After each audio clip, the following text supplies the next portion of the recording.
But once you understand what your limited beliefs are, um, and what you really fear in life, you can start using that as fuel and momentum to make impact in that part of your life. And really, it's really hard to find that balance of all seven kind of pillars that we really focus on. But if you just, take one small step every single day, right? I think a lot of people, they're afraid to get started because they get so overwhelmed, right? I got to lose 80 pounds. Oh, I got to have a calorie deficit of 1,000 calories a day. That's a lot. I got to work out for 30 to 60 minutes. That's a lot. But if you just start chipping every single day, right? 100 less calories a day, get up from your desk and go walk in your backyard for 10 minutes, all those kind of things. Having some self awareness and attention in the things that you're putting in your body. Um, it's was really helpful for me and helpful for some of our students. Just chip away a little bit every day. It's not going to happen overnight. And all these different pillars we wanted to make improvement overnight. It's not going to happen. So once you understand that it may take years, it may take decades, whatever that is, that part of your life, um, just start small. Just start really, really micro, very small, and you'll get there. Welcome to the EQ Gangster podcast, where you will learn practical tools to grow your mental and emotional health and intelligence to be the best version of yourself, both at work and at home. It is real, raw, and transformational. The journey of emotional growth isn't easy, but it's worth it. I believe in you. Okay, super stoked, you guys, to have the chat. And if you guys are cool, you guys ready to jump in there like nose hair? Like your hair. Rock and roll. Boom. Also, the older you get, see, that's a real. I'm always plucking it out. Are we live? Okay, cool. We're live. Let's roll. Okay.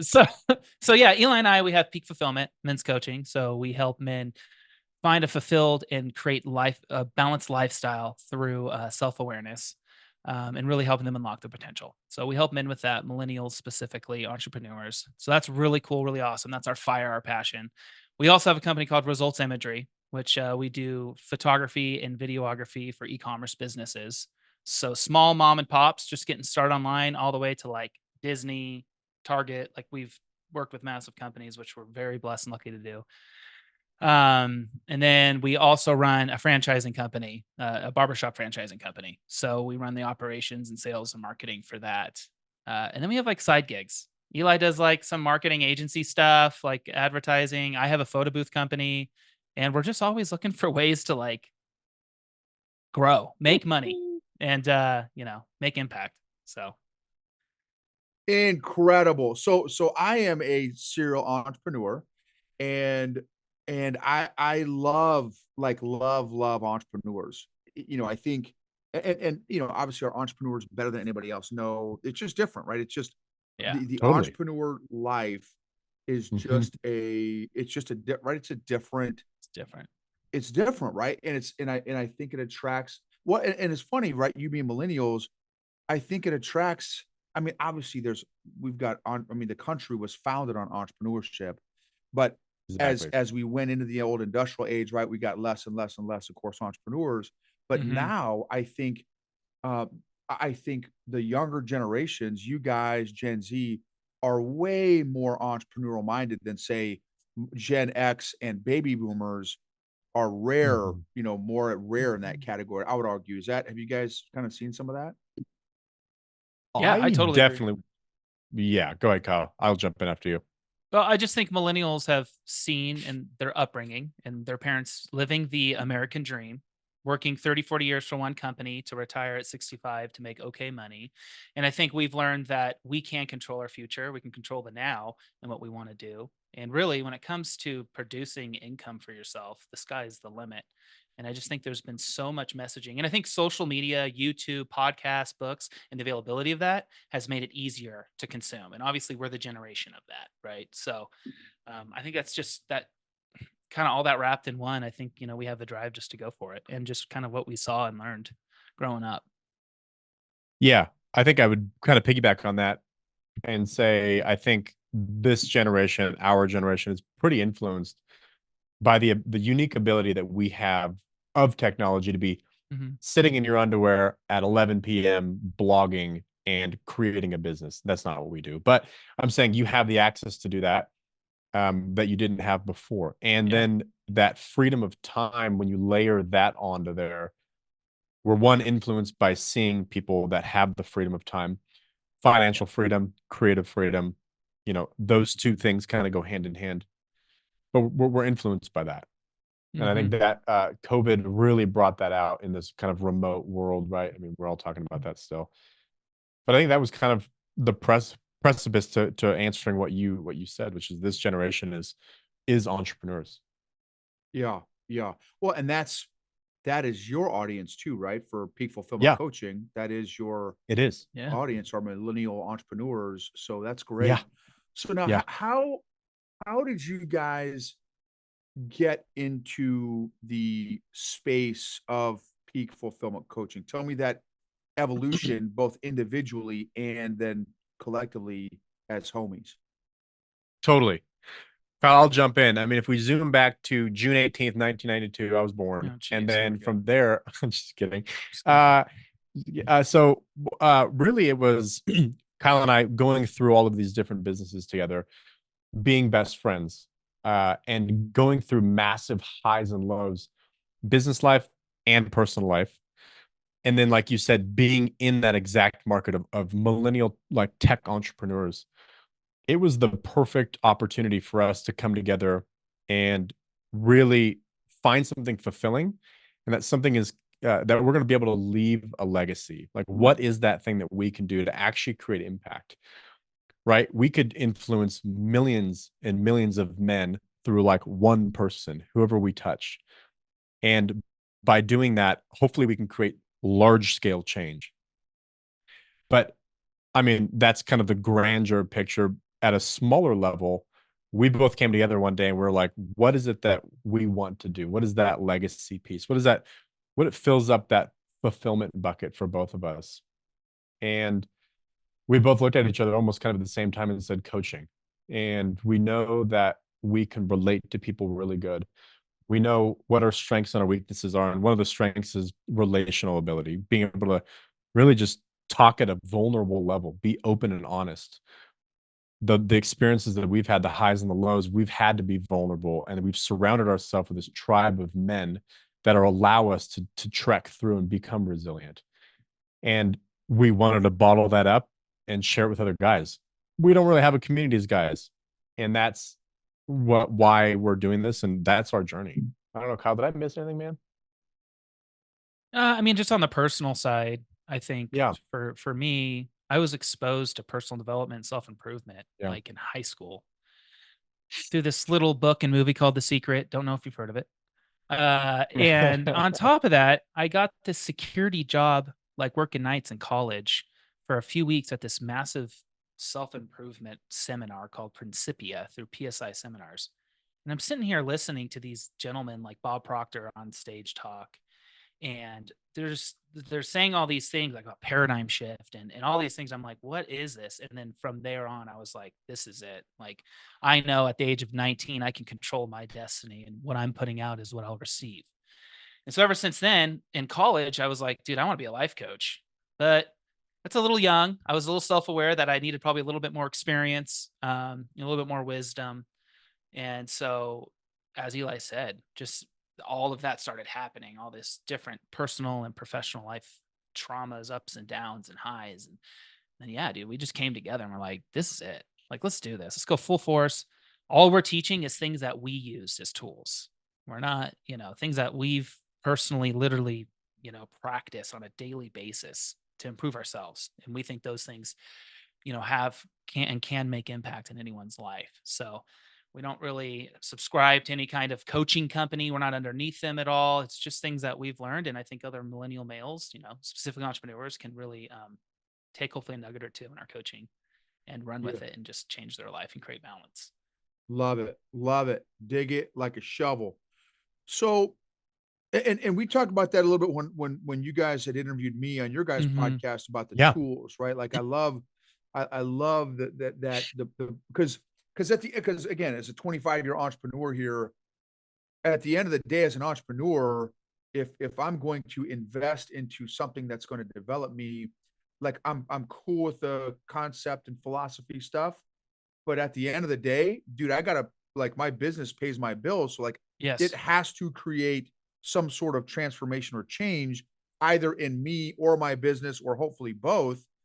And and so for me, that same exact discovery that I had Yeah. is like it's the coaching that I do, it's got to have practical application and tools. So let me based on Yeah. that, Yeah. what would be a tool, if you guys wouldn't mind sharing, maybe, and each of you maybe share a different tool that you have found helpful either for you or some of your clients over the years?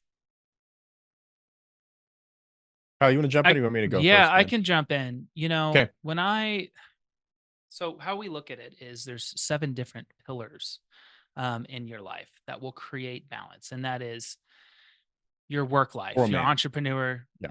as a for a man, yes. Your business, your relationship is another one. So your wife, your kids, your family, your physical health. How are you taking care of yourself? Are you being physically healthy? The things that you're putting in your body, and are you working out? Just burn some calories. The community that you surround yourself with, so other men, other friends, and family. Your mental health. Are you continuously working on yourself? Your spirituality, so your faith or whatever you believe in, and then just having fun. And that's one that a lot of people miss out on. And so as we look at this balanced life, typically we're like way high and overfilling on some and we've got nothing in others. And usually that is connected to a fear that we didn't realize we had or a limited belief, right? So we'll take physical health as an example. I struggle like this with my physical health and eating healthy, going to the gym, all that stuff. Because typically, I realize I have a fear of working out in front of other people, right? It's stupid. I have a fear of not being able to enjoy the food I want to eat because I'm a foodie and all those different things. And when I finally like it clicked with me, like, you know what? I have a fear of working out in front of people because I feel like I'm being judged. I feel self-conscious. The clothes I'm wearing, I don't, whatever. It's like it was a complete trigger to me to say, "You know what? The hell with this. I don't care anymore." And I went cold turkey. Now, everyone can't do cold turkey like that, but once you understand what your limited beliefs are, um, and what you really fear in life, you can start using that as fuel and momentum to make impact in that part of your life. And really, it's really hard to find that balance of all 7 kind of pillars that we really focus on. But if you just, take one small step every single day, right? I think a lot of people, they're afraid to get started because they get so overwhelmed, right? I got to lose 80 pounds. Oh, I got to have a calorie deficit of 1,000 calories a day. That's a lot. I got to work out for 30 to 60 minutes. That's a lot. But if you just start chipping every single day, right? 100 less calories a day, get up from your desk and go walk in your backyard for 10 minutes, all those kind of things. Having some self awareness and attention in the things that you're putting in your body, um, it's was really helpful for me and helpful for some of our students. Just chip away a little bit every day. It's not going to happen overnight. And all these different pillars we wanted to make improvement overnight, it's not going to happen. So once you understand that it may take years, it may take decades, whatever that is, that part of your life, um, just start small. Just start really, really micro, very small, and you'll get there.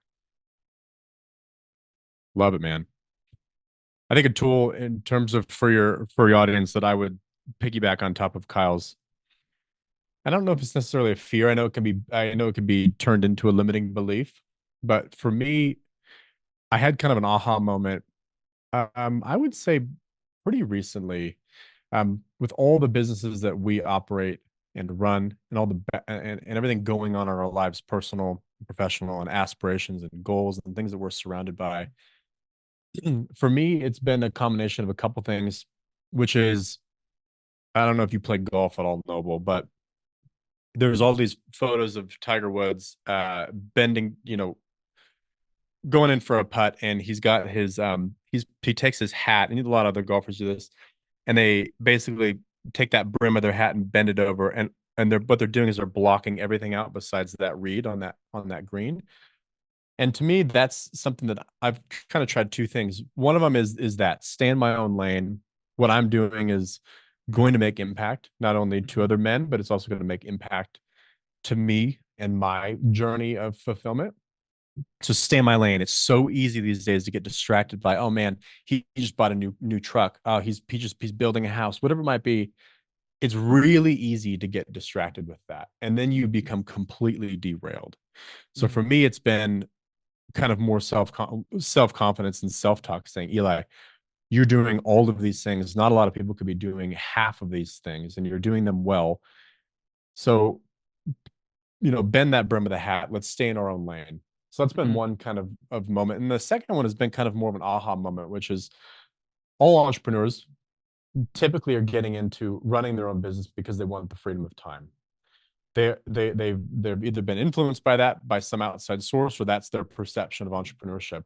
And then we get into it, and you end up spending every living second in front of the computer or whatever it might be that you're building, and you kind of lose that goal of why did you start this. So a tool kind of coming back it's really as easy as time blocking some time for yourself. It sounds like the most basic tool that I can give your audience, but for me, it's helped by one of the pillars Kyle talked about is fun. For me, it's all about being outside, being in the outdoors, being in the mountains. So I try and block time for myself to be outside, whether it's go on the snowboard, get on the paddleboard, whatever it might be. But I have to do that at least once a week. And what that does is it brings me back. I come back a better fiance. I come back a better leader, a better friend. It gives me that recharge, that reset button. And it's really the tool right there is simply blocking time for myself. There's my Mhm. calendar is completely full, but I will always block time for myself to have fun, because that's why we're in this, to have fun and to create time for Mhm. ourselves. That's awesome. Love it. Both you guys. That was great, Skinny. That was great, Skinny. Y- and I love the, your tie in with your kind of mission statement, or that the tagline Yeah. of helping create self-awareness. I told you when we had talked earlier, my Hmm. generation and boomers and Gen X, that is not the generation that is self-aware. Hmm. Again, always Absolutely. exceptions, right? So I'm just doing some very 100%. broad brush strokes here.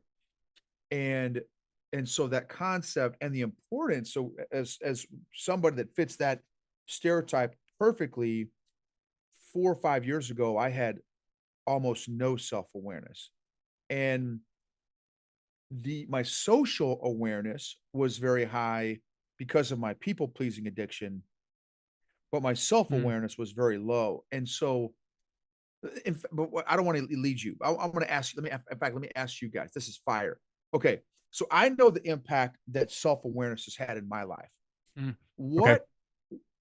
Why do you guys think self awareness was important enough for you to put in your like mission statement to help millennial Hmm. entrepreneurs increase? Mhm. Who cares? So what? Right. Why is self awareness a big deal? It's Kyle, all you want to jump in? about, yeah, Yeah. we go through all this crap in life, and there's moments when we see chaos, we feel stress, we feel anxiety, we feel like we're all done. When you're self-aware of the thoughts that you're having in that moment, the behaviors that are coming from those thoughts, you can make quick change that's everlasting in your life, right? So, for example, in my life, my house burnt down, the whole city I lived in, Paradise, California, the campfire, back in November of 2018. And at that moment, I lost everything. Like, I didn't have anything. My parents' house burned down a mile away. So there was no family heirlooms left. Everything that me and my wife had built in our lives, the city that I lived in was completely wiped off earth, right? There's different ways I could have taken that, right? Of course I mourned, of course I went through all of that, but we were homeless at that point. And so what do you do in that moment? While 58,000 other people are dealing with that as well. I'm the backbone of my Mhm. family, my parents, my I had one son at the time, and my wife. You could do different things. You could dwell and it could get worse, and you just keep going down and down and down and not really do anything. You can stay complacent and just kind of deal with it. Like, okay, we'll see, we'll see what happens. Or you can say, no, I'm going to use this. utilize adversity and resilience to get out of that and become better and stronger and learn from all of this, right? And look and self-reflect and be like, wow, I really do now, value material items differently.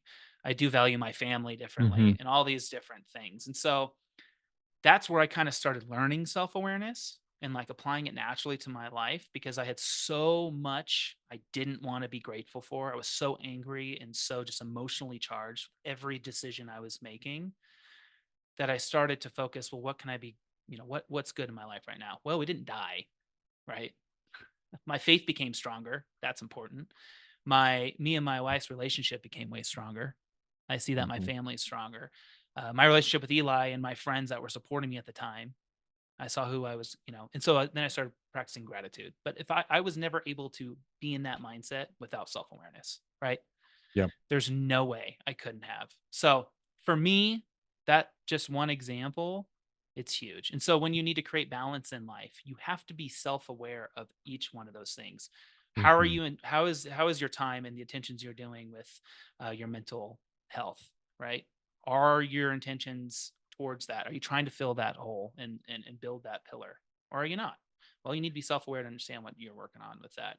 And then once at any given moment, okay, cool. I see that I need more help in having fun in life. I'm just not having fun anymore, right? And usually that takes some a friend or family member or coach to like show you those things, right? Or kind of guide you towards that. Like, dude, you haven't came and hang out with us on the mountain for months. You used to be on all the time. What's going on? Usually people then use excuses. But if you're self-aware, you're like, dude, you're right. Oh my gosh, I need to put more time into this. I'm gonna be out there on Monday, whatever it is. So from my perspective, I'm sure Eli can piggyback a bit. Self-awareness is huge. And if you can't utilize that tool, you're not going to know where you need to work on in your life. There's just no way. No, well, this is an amazing question, man. I really think you're hitting it on the head here for a lot of people, and I know your emotional intelligence piece. I know that it plays into it. I know there's a foundation there for you. Mhm. Why I think, speaking for both of us, why we bolted it into our mission for the company and our coaching program. A big part of it is self-awareness. It's not it's not a selfish term. It's not something where it does sound like it could play out like that, but it's in my opinion, when we help these men in the course and back to our mission, it's about people that are accountable to you. And you need to be self-aware enough to realize that it's not just you. It's not spotlight syndrome. Mhm. There is people that are accountable to you and that look up to you. A great example on how we kind of work backwards is when we're talking to people is like, okay, now let's start practicing self-awareness. If you do not make this change in your health, what is it? What are you going to look like, and what are you going to feel like in 1 year, 5 years, and 10 years? Let's break it out those three milestones, and let's just talk about it real quick. One, you're going to dramatically decline in health. That's a very obvious one. So for yourself, you're being self-aware. Okay, I am going to be overweight. I could potentially have some type of heart disease, diabetes, whatever it is. Now let's take it one more step further in 1, 5, and 10 years. And let's think about your kids. Your kids they might not have a dad in 5 years if you continue to stay on the path and you do not implement change. So that's self-awareness right there. And two, what does the role model look like when you're Yeah. sitting there scarfing down burgers every day and not having an ounce of physical activity?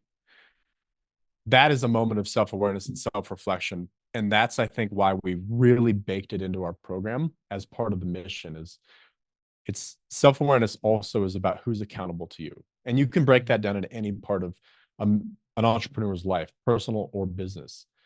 I mean, the whole team's looking at you. How do you lead? How do you walk into the office? They are watching. How are you walking in? Are your shoulders slumped? Is your head down? Are you on the phone? Or are your shoulders back? Is your chin high? Are you perky? Are you engaging with people, saying good morning, looking Right. them in the eye? That's a self-awareness move before you walk into that door in the morning. And so that foundationally is the reason we bolted that into it. Love it. Love it, love it. The a couple analogies that jump in my Oh, yeah. What do you got? nugget is Okay. is have you guys ever uh messed around with night vision at all? Not nods, night optical Ah, devices, No, night I I vision. wish haven't, man. so. I would love I would to. love to. Okay, but you We're got so the into that. concept, right? Of Yeah. so we would do these airborne operations, right? We jump out. So Okay. non-combat, you jump out at 1,000 feet. These are static line jumps, not sexy free fall stuff. And there'd be 60 to 80 to 120 folks on a plane. Okay. And then they call it TOT. Time on target is, let's say, 0 1. So you jump out of the airplane at 1 o'clock in the morning, and you over a particular drop zone, and Okay. you're floating down. Okay, in the middle of the night. Yeah. Now sometimes there's a moon, sometimes there's no moon. They call it a loom. Sometimes there's illumination, sometimes there's no illumination. So boom, when there's no illumination, the moon's not out. You jump in literally pitch black, like you can't see your hand in front of your face, right? And imagine you have to coordinate 1,000 folks on a drop zone Okay. to accomplish some very specific missions, Right.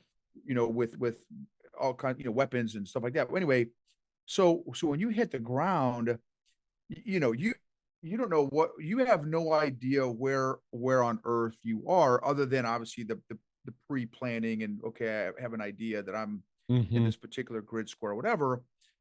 As soon as you put on your night vision devices, right, Mm, you see a whole world around you that you didn't know was there previously, wow. right? Which is, that's self Yeah, and social awareness, right? That's Wow. emotional intelligence. And like, Yeah. absolutely. you put those nods on, those night vision devices, it's like, oh snap. Oh, there's a tree over there. I got three Right. dudes to my right here.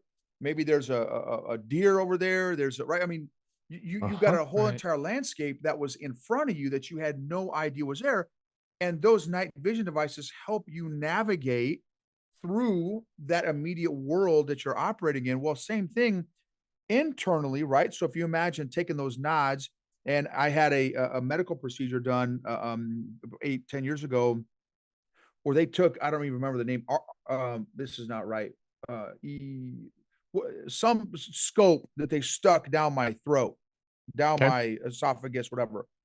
Well, that scope, right? I didn't know what was going on inside, right? So that's why the purpose of the doc could get scope me. Uh-huh. Well, that's the concept of like that self-awareness, right? It's like, Mm, oh, I've got a camera that looks Yeah. inside to see, oh, I just got a 50-year checkup. I just turned 50. And so got blood work done. And there's like, I had no idea, but there's like 30 or 40 things that they track in the blood. I'm like, mhm, holy cow, dude, I had no mhm. idea. Wow. Right. But that's what goes on with, that's the power of Mhm. self-awareness, right? It's like that Right. same concept. Exactly. And there could be some real, like, again, in my case, real issues going on in my life that were playing out Right. um in my life that were affecting real direct, the bottom line, if you will, of Right. not just Yeah. my business life, but also my personal life, right? Okay, so in Wow. your 7 pillars, which I again, I love your 7 pillars. What are the 1 or 2 pillars that you have found most men are lacking? I've got a guess, but I don't. Mm, I'm you do these 7 pillars. I don't. I've got a different approach, right? So, but I've got a guess on those of my 2 areas that I would say for a lot of dudes. mhm, mhm, What would you guys say are the top 2 pillars that most men Good question. are not tracking in or need help in? yeah. Yeah. So I'll let you jump in first. Yeah, I firmly believe it's relationship and, either self-care or mental health. Those are the 2 things. Yeah. It is so easy after the end of the day to be like, "Honey, I'm exhausted. I can't deal with the kids." Or you're just bent up, you don't leave the garbage outside and you bring it in and then it just bleh on the family and the household. And then what does that do to your household, right? Mm. The other thing is just self-care, taking care of yourself. I cannot go up to bat and bat for my child unless I'm first batting for myself. And so many people, self-care has is kind of it's not a very masculine thing, right? It's not like, oh, spa day. That's not what we're talking about. It's just taking time for yourself and the things that you love and the things that you enjoy doing, and bringing peace and solitude to yourself, right? For me, a few years back, Thursday, I was like, I am so overwhelmed and busy. I have no time to myself. And so what I do, I time block Thursdays from 8 to 10 a.m. I would not go in the office, and I would just go for a walk, go grab coffee. I love just Yep. going to a coffee shop, drinking coffee and people watching, right? That's like self-care for me. Like I love it, just see what the world's doing. Everyone has a story, all that kind of stuff. Those two are huge, man. In relationship, our families, they're just punching bags for us. And until you really see that, it can really bring a lot of fulfillment to your life once you see that, and you're like, Mhm. you know what, I'm gonna come home, and I am gonna punch back into the punch in the clock, right, the timesheet, and I'm gonna go back to work. But my work right now is dad hat and husband mode, and that's hard. That's hard to do. So I don't know if you have any other takes on those, Eli, but those two Yeah. quickly came to my mind. Yeah, those are quick ones. And I mean, it's hard to say like, no, I wouldn't say that's number one. But what came to my mind when you said men are lacking tribe, Yeah. community, that is probably my number one. Answering that question, what are most men lacking? Is there lacking a community, a tribe to be vulnerable and open to, and to be able to get that stuff, get that baggage off their shoulders and actually start to take and make change based on others' experience. I mean, it's a mastermind essentially, man in the middle. Somebody talks about their Mhm. problems, everybody jumps in. Most people don't have that tribe, so that's one. And then Kyle's were dialed. The only other one I would say would be fun. I think most male entrepreneurs, people that we work with, are not budging of time to actually have fun in the short amount of time that we have on this world, and spending all of that in front of a computer trying to build something. They're going to build this wealth, and then they don't have either enough time, they're not in their best health to enjoy Mhm. those kind of activities that they love. And fun to me, if you find something that you really like, it does recharge that battery for that you show up better in all 7 disciplines that we talked about, or 6 disciplines minus fun. I believe that that really is a spark to just creating a lot more positivity and Mhm. happiness in your life, and then that just bleeds down, and you just show up better everywhere. So I think those 2 truly noble are in my opinion, are the ones that are lacking in most men based on what we're seeing. Yeah, yeah, yeah. So it's great, Yeah. great Yeah. thoughts there. So okay, so now I want to talk about the two of you. So you Okay. talk about community. You guys have been homies for how long? 10 Going years? on I don't 10 even years now, know. right? Yeah, 10 Yeah. years. It's our Okay, anniversary. Yeah. happy anniversary Yeah. to the Yeah. two homies, two business partners here, right? Um, Yeah. uh, Haven't seen my gift show up yet, but that's cool. right, that's right. How so speaking of community, speaking of relationships, Yeah. Yeah. speaking of tribe, speaking of fun, speaking of mental health, how on earth like dude, a marriage is hard enough, right? We're going on 28 Mhm. years or 30 years together, my wife and I. And oh man, I'm gonna share this is fire. This is Let's great go. Go. Hit to it. go Let's into rock and roll. the old chat here. Check this out. So one of Pull up the my sleeves. one of our partners, one of my business partnerships that I had 15, 20 years ago, we had an accountant who was taking care of our business books and stuff. And at the time, he had been an accountant for 40 years. And I said, his name was Claude. I said, "Hey, Claude, can I ask you a couple questions about partnerships?" And he said, "Yeah, absolutely." I said, "How many partnerships books have you taken care of?" He's like, "Dude, hundreds, maybe even in the thousands. At 40 years in the game, dude, there's not a partnership or Right. something I haven't seen." I said, "Okay, so Claude, I got a few questions for you based on that. What are some lessons that you could give me and our partnership on the lessons that you have observed in business partnerships?" Mhm. He Mm. said, and he said, I got three things for you. And bro, I mean, it's been 20 years ago. I still remember these. He said, number one, he said, he said, the same number of partnerships end in divorce as the number of marriages that end in divorce. Mm. Wow. He said it's probably easily 60%. of partnerships, 60% plus or minus, Yeah. end in divorce, right? They stop, Yep. they whatever, right? Number one. Number two is he said, how many men, he said most partnerships are just men that get in business. Obviously, he's like, there's women entrepreneurs and stuff like that too. But by and large, the majority of that he had done at the time were men partnerships, business deals.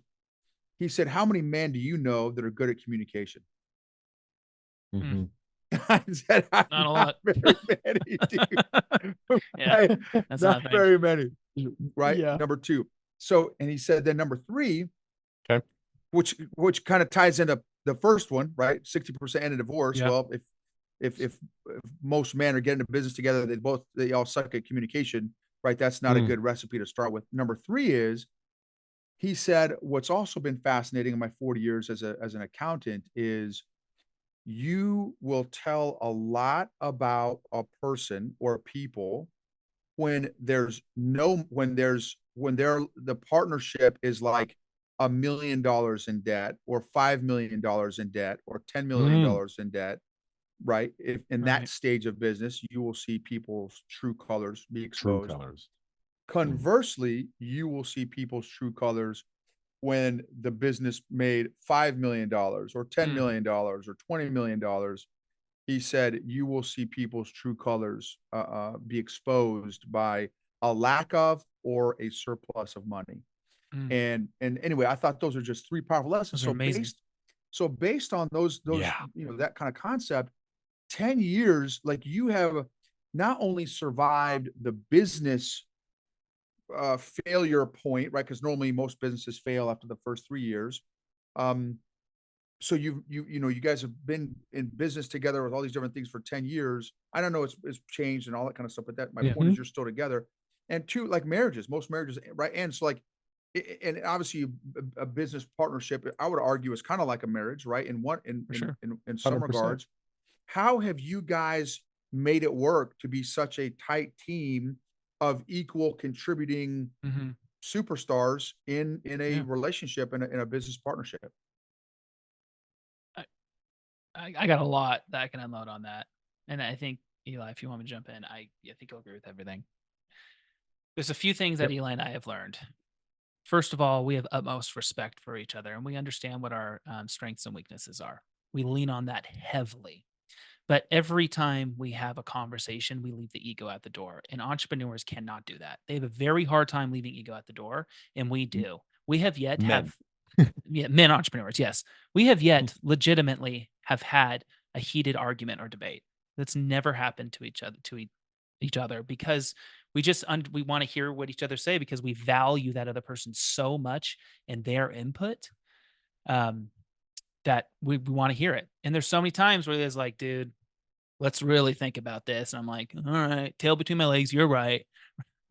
And on top of that, about 5 years ago, we took this DISC assessment called Trimetrics, and it was 800 questions. I don't remember what it was, Eli. Yeah. But what that did was it showed us exactly who we were, our behaviors, why we do things personally, and then how our DISC changes when we go to work. And so what that showed us was I lean on Eli more for these kind of decisions at work versus at home. And so that was eye-opening to us. And once we started understanding exactly who we were and our behaviors and why we did things, we were able to communicate much better to each other. I do more decisions with my gut. Our other business partner we had was more quantitative and made all his decisions on data. And Eli, he actually makes his decisions with a balanced look.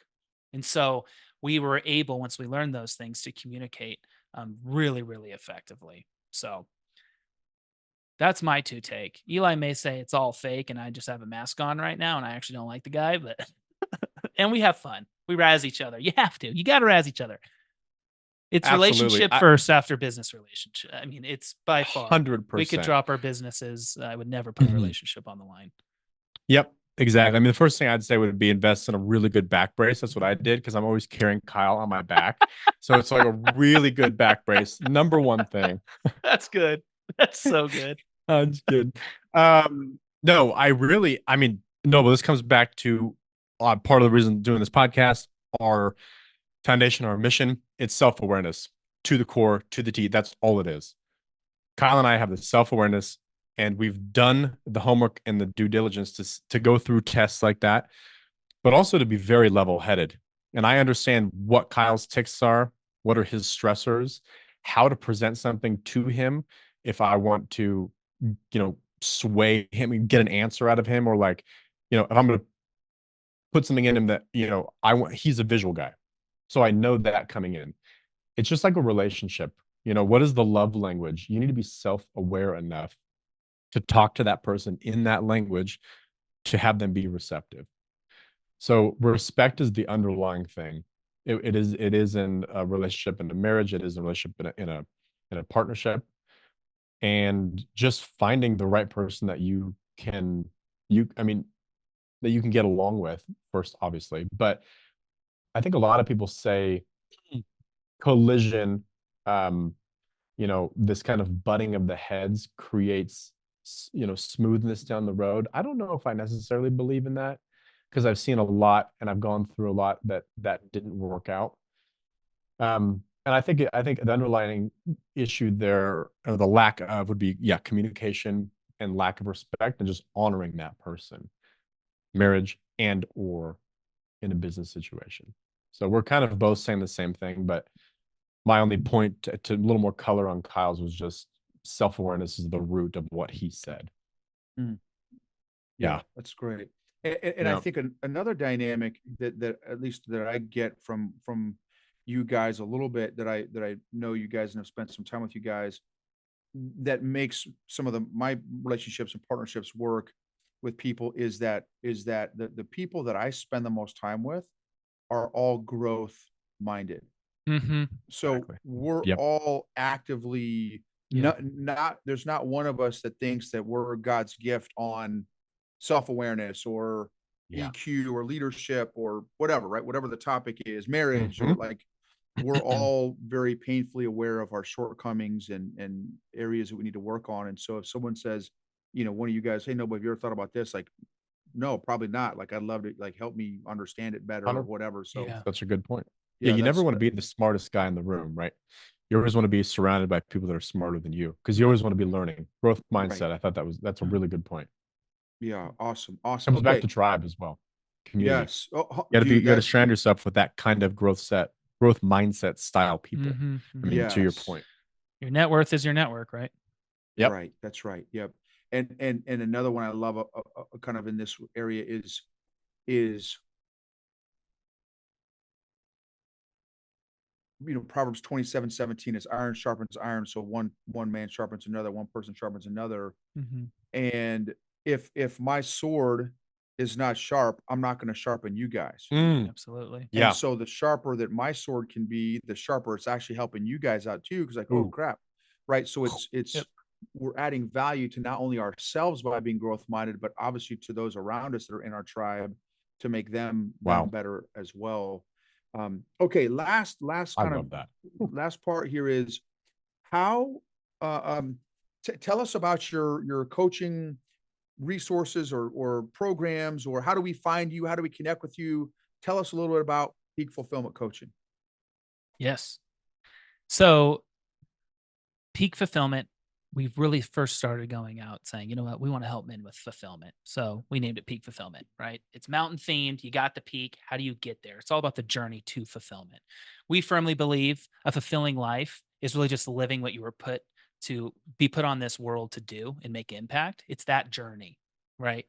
So what we do is we help men, specifically male millennial entrepreneur men. So the ones that are out there that have maybe been in business for 1 to 10 years, that are just midlife, starting to see that, wow, I have all this going on. I've got a family, I've got kids. I maybe have my faith, my community, all these different things. It's really hard to balance. That is a very hard life to balance, especially when you're in your 30s and 40s, because that's go time for most people. They're in the peak of their career because they're like growth mindset, 50s to 60s, you're starting to kind of wind down and see, okay, I've got another 10 years of work. I'm going to ride into the sunset. Noble. Congrats on being 50 soon. And but So we really want to help those men kind of find that balance. And like we said, through self-awareness, you can really see where those limited beliefs are that are stopping you from focusing in those different facets of life. And then hopefully all of that, it'll unlock your full potential. You got so much potential, but if you can't have the balance to really unleash it all, it's going to be hard, right? So we say 7 pillars. If all 7 pillars of a foundation of a building are strong, that building will rocket through an earthquake or whatever comes its way. If one pillar is a little loose and crumbly, you're probably still going to be standing okay. If two's really getting bad, Mhm. you might go get crashed. But if 3 or 4 pillars are not strong, you're going to collapse. And really, you're going to burn out and not be able to feed that part of life that you need in exhaustion. So if that sounds like you, which for most it is, it's hard to actually come to mind and say, okay, that is me. I maybe am really focused in these 4 different things, but you know what? I really lack in these others. Contact us at peakfulfillmentcoaching.com. And we are happy to sit down for an hour with you and just say, dude, what's your life like? How does this part of your life look like? Oh, I see. What if you continue in this part of life in another year or 5 years or 10 years? How will your kids look at you and how will they grow up in the relationship you have? What does your health look like? What does your spirituality and faith look like if you starve it for the next 1 year, 5 years, 10 years, all those different things. So we love opening men up, trying to figure out, how we can help them, what their limiting beliefs are. And it's all community based. It's group coaching. So you got other men in there, same age, going through the same stuff, building businesses and trying to just improve upon themselves. And of course, at the end of the day, reach your peak fulfillment. Got anything you like? Mm. I feel like I just I took mean that and that went for it, babe. you hit it on the head, man. I mean, really just kind of addressing yourself too. If you're listening to this, is what is holding you back? What is that thing that you is a fear in your life? Go back deep. Go Mhm. what is that pattern that was created? And we're here to help you through that. We're here to help you through that, bring you into a community, bring you into a tribe. We do in-person events, we do live coaching, we do man in the middle. I mean, it's a powerful tool and it's a powerful program to really create transformation. Yeah. So that's really the only thing I would add to what you said, Kyle, because you nailed it, man. You nailed it. And we love doing it. I mean, this is our passion. This brings us an incredible amount of fulfillment. You have no idea. And we just hope to hear from some folks. Excellent. Excellent. So, and again, that's peakfulfillmentcoaching.com. Yes, sir. Right. Excellent. Okay. So love it. Love what you guys are doing. Thanks, So man. thankful. God Yeah, crossed our paths and absolutely. super stoked to see you guys continue to impact men all over the planet with what you guys are doing and the gifts that God's given you guys. And I appreciate you guys so much. Thank you for your time. Any final thought, word of wisdom, insight, encouragement that you'd like to give the audience? For Yeah. me, it would be Oh, go okay. ahead, Jump in Kyle. there. You're like, no, go for it, man. It's good. Yeah, sure. For me, it is the potential is in all of us. And it just takes that one aha moment. And you have to be self-aware to expose yourself, get out of your current bubble, Mhm. be adaptable, be open to change, to be able to find that aha moment. Because it could be so simple. It could be one word, one analogy that Noble says that completely changes your life. Yeah. So be open to that, and I believe that's what's going to unlock everybody's potential. Yeah. And I think mine's really simple. Practice gratitude. Find the Mhm. small things in life to be gracious about because it's all around you. Mm, love it. Love it. Golden. Man, but so love it. Love it, man. That's both of those mindsets are so powerful. Mhm. Always be grateful and always be learning. Yeah. Um, when you have that state of mind, when you live your life in that state of mind, Mhm. like man, it's yeah, those are great. That's Yeah. great skinny, y'all. Great Thanks. skinny. Peakfulfillmentcoaching.com. So thankful again for you guys and for your time and for contributing and sewing into the audience. Dude, Noble, thank Love it. you. We're honored to be on here and to be able to call you a friend, man. Thank you. Actually, you know what? You ain't a friend, you're a homie. So Ooh, I love that. we appreciate you, man. Awesome. Likewise. Likewise.